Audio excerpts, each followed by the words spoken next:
Pessoal, boa tarde. Hoje é segunda-feira, vou atualizar sobre o mercado. Amanhã é dia 5, né, dia da eleição nos Estados Unidos. Por isso que eu estou gravando esse vídeo aqui também com o objetivo de compartilhar as possíveis movimentações que podemos ver no preço do Bitcoin, né, e também algumas altcoins. O dólar também flutuando com muita volatilidade. Eu já até alertei na comunidade, né, que nos últimos dias e também nos próximos dias após a eleição, a gente vai ter uma volatilidade aí um pouco atípica. Então é para a gente negociar com mais cautela, né, e focar nos níveis. Realmente são níveis importantes, após capturas de liquidez importantes também. Então, vamos lá. Estou com o gráfico do Bitcoin aberto aqui. Eu estou no gráfico diário. O que a gente tem aqui? A gente pegou, ontem a gente conseguiu pegar uma movimentação do Bitcoin de alta, mas uma movimentação bem arriscada, inclusive. A gente conseguiu comprar por volta da região de 68, tá? Capturou um movimento de 2%, mas me tirou no break-even, tá? Eu fiz uma saída parcial, a gente chegou a fazer uma saída parcial, garantimos uma parte do lucro, e o restante stop loss estava no ponto de entrada, o preço voltou, tirou tranquilamente, sem risco nenhum, tá? O que a gente pode ver? O preço pode subir a partir da região que está? Pode, né? Porque a gente tem aí um impulso de alta, né? Onde a gente teve captura de liquidez, né? E quebra de estrutura, mas essa movimentação de alta, ela capturou liquidez nesse topo duplo, e essa liquidez, por mais que o preço não varreu a TH, né, não varreu a máxima histórica, o preço varreu uma região bem importante atrás, né, uma região de bastante liquidez, e assim que o preço varreu, iniciou a movimentação de correção, né? E essa movimentação de correção, ela tem uma coisa aqui que eu não gosto muito, é uma movimentação que não vem gerando muita liquidez, né? É uma movimentação que praticamente vem reta, né? Então, tipo assim, a movimentação interessante para uma continuação a partir desse nível mais saudável seria uma movimentação gerando liquidez, né? Isso faria assim, para então continuar a movimentação a partir do nível atual, né? É o que eu gostaria de ver. Até gerou um pouco de liquidez, mas foi no time frame de 4 horas, né? Gerou um pouco de liquidez aqui.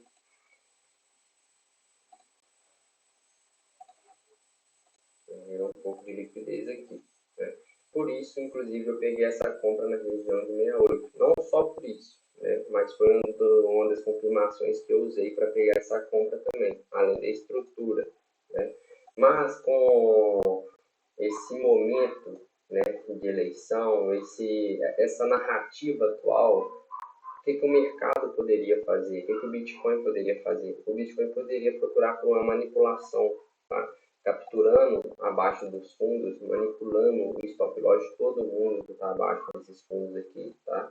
Porque tem muita gente que está acreditando que pelo fato do Trump ganhar, tem uma possibilidade grande de ganhar, o mercado, o Bitcoin, ele já vai subir, né, de forma íngreme, de forma reta, mas na verdade o institucional ele pode primeiro liquidar o varejo para depois fazer essa movimentação, tá?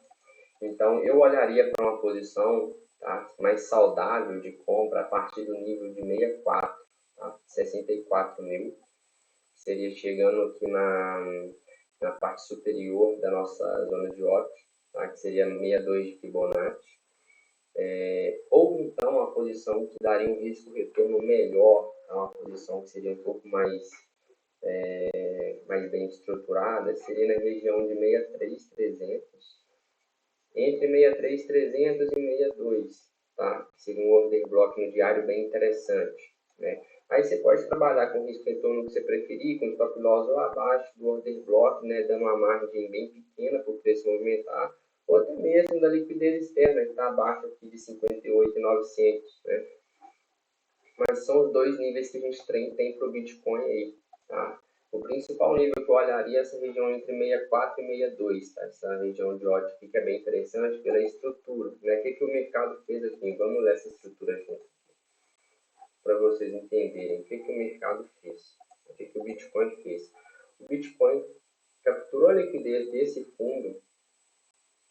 quebrou esse topo. Esse era um topo válido, porque esse topo já havia capturado liquidez anteriormente. Tá? Havia capturado a liquidez desse topo. Ou seja, o preço veio e capturou liquidez desse topo, capturou liquidez do fundo, reverteu, né? Confirmando que é uma estrutura verdadeira. O que a gente teve? A gente teve a formação desses dois fundos. Tá? Esses dois fundos, na verdade, são fundos de indução. Tá?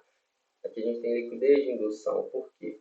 Principalmente esse fundo, porque esse fundo não capturou nenhuma outra liquidez. Tá? Ele não capturou liquidez antes da formação dele. Então, é um fundo fraco. É um fundo onde o varejo costuma negociar, ou seja, tem stop loss aqui embaixo. Né? O que a gente poderia esperar? A gente poderia esperar que essa movimentação aconteça. Né? O preço vem, captura a liquidez abaixo desses fundos, né? Manipulando o varejo, faça um alinhamento de fluxo aqui e dê movimentação e dê seguimento na estrutura de alta, né? Para capturar a liquidez da TH. É o que eu espero, é o que pode acontecer. Tá?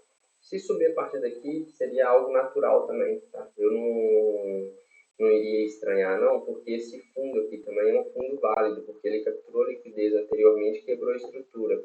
Então, se subir a partir daqui, eu não estranharia. Né? Mas é bem provável que o preço venha manipular abaixo desses fundos, porque o preço precisa de mais liquidez para impulsionar essa alta aí.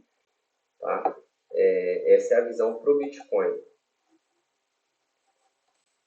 No LTF do Bitcoin, tá no time frame menor, o que eu estava esperando? Compartilhei na comunidade ontem o seguinte. O que eu queria ver no Bitcoin no LTF? Eu queria pegar uma oportunidade short no Bitcoin no LTF. Tá?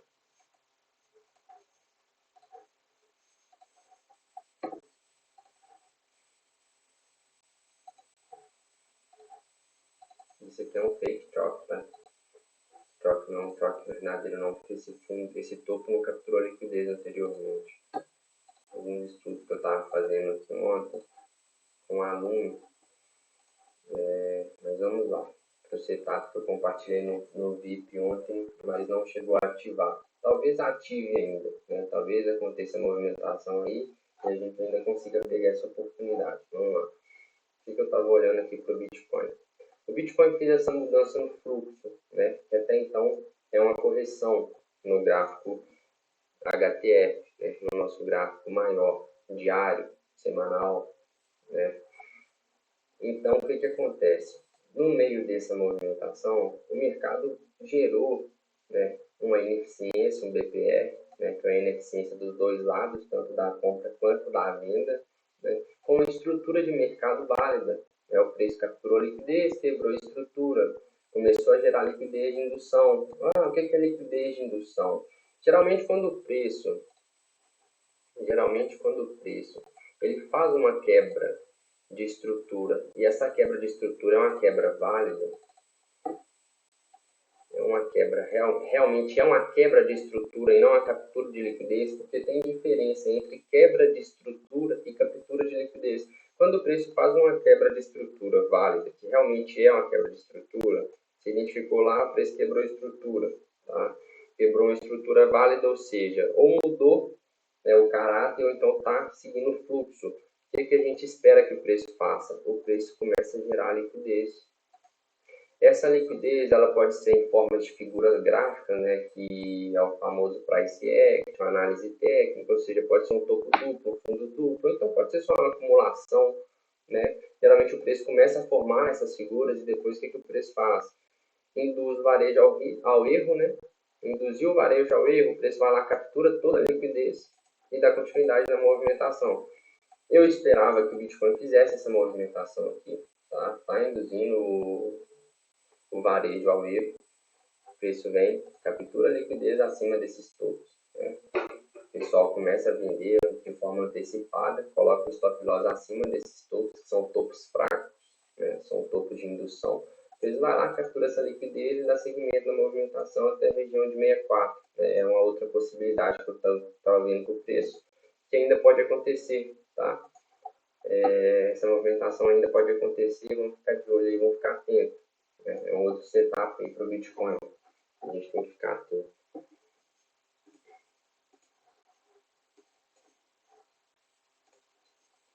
Ethereum rapidinho, porque o vídeo já está ficando bem longo. Mas o Ethereum é o seguinte. O Ethereum tem um fundo de liquidez, tá? Esse fundo aqui não é um fundo válido, é um fundo que não quebrou topo, tá? Ou seja, esse fundo não deu início a uma nova estrutura. É liquidez. Isso aqui é liquidez. Ou seja, eu espero que o mercado capture essa liquidez, independente da região que ele venha apoiar. Ele captura essa liquidez e alinha o fluxo. Tá? Após alinhamento de fluxo de alta, aí, eu vou buscar a compra se houver captura dessa liquidez de forma saudável. Tá? Tem bastante liquidez para até capturar dentro dessa região e tem uma zona de demanda interessante entre 2.200, 2.220 até 2.150, tá?